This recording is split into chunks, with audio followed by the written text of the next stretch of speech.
नमस्कार बंधुगण केमन आছেন सबाई आशा करी सबाई भालोई आছেন।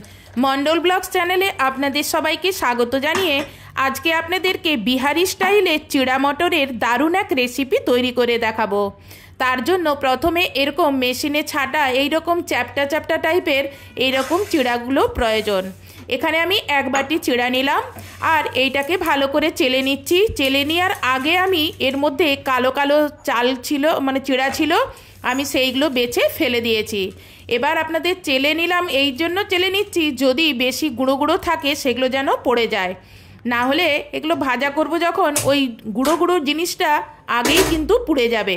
এবার গ্যাসে কড়াই বসিয়ে অল্প একটু তেল দিয়ে একটা শুকনো লঙ্কা ভেঙে দিয়ে দিলাম আর বড় বাটির এক বাটি যে চিড়ে বেছে রেখেছিলাম সেই চিড়াটা ঢেলে দিলাম। এখানে গ্যাস সিমে রেখে আস্তে আস্তে করে নেড়ে অনেকক্ষণ ধরে ভাজা করতে হবে। এখানে হাফ চামচের কম একটু হলুদ আর পরিমাণ মতন লবণ দিয়ে এটাকে কিন্তু ভেজে নিতে হবে।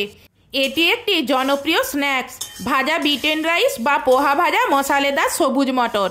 চূড়া মটর হলো বিহারের একটি প্রিয় শীতকালীন উপাদেয় যা জনপ্রিয়ভাবে এক কাপ চায়ের সাথে উপভোগ করা হয়। দেখুন চিড়াগুলোর কীরকম কালারটা চেঞ্জ হয়ে গেছে, জানবেন এটা ভাজা হয়ে গেছে। এরকম হাতে নিয়ে একটু ভেঙে দেখুন এগুলো মড়মড় করে আওয়াজ হচ্ছে আর চিড়েটা গুঁড়ো হয়ে যাচ্ছে। তখন এবার এটাকে অন্য পাত্রে ট্রান্সফার করে নিয়ে কড়া পরিষ্কার করে নতুন করে আবার গ্যাসে বসিয়ে অল্প একটু তেল দিয়ে তেল কাঁচা থাকতে থাকতেই এবার হাফ বাটি মতন চীনাবাদাম এর সঙ্গে দিয়ে ভেজে নেব। এখানে কি বলুন তো, তেলও গরম হবে চীনাবাদামও ভাজা হবে, না হলে ভেতর অবধি কিন্তু ভাজা হবে না। তেল যদি গরম করে তারপর চীনাবাদামগুলো ছাড়েন তাহলে ওপরটা তাড়াতাড়ি ভাজা হয়ে যাবে আর ভেতরটা কাঁচা থেকে যাবে।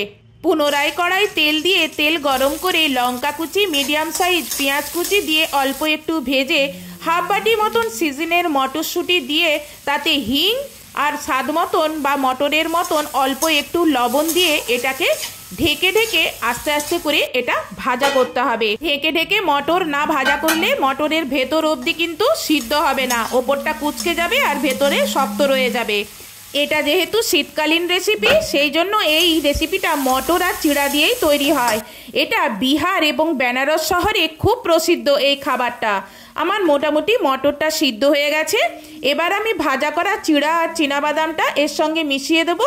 দিয়ে ভালো করে মিশিয়ে নেওয়ার পরে এতে আপনি আপনার যেরকম ঝাল খান ওপর থেকে একটু গোলমরিচ ছড়িয়ে দেবেন।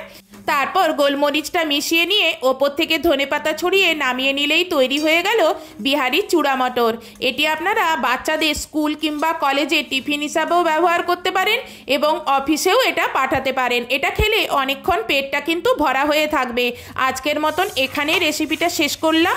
আজকের রেসিপিটা যদি আপনার ভালো লেগে থাকে তাহলে ভিডিওতে লাইক এবং চ্যানেলে সাবস্ক্রাইব করবেন আর ফেসবুক থেকে যদি দেখে থাকেন তাহলে ফেসবুকটি ফলো করবেন। নেক্সট ভিডিওতে আপনাদের সঙ্গে আবার দেখা হচ্ছে। বাই।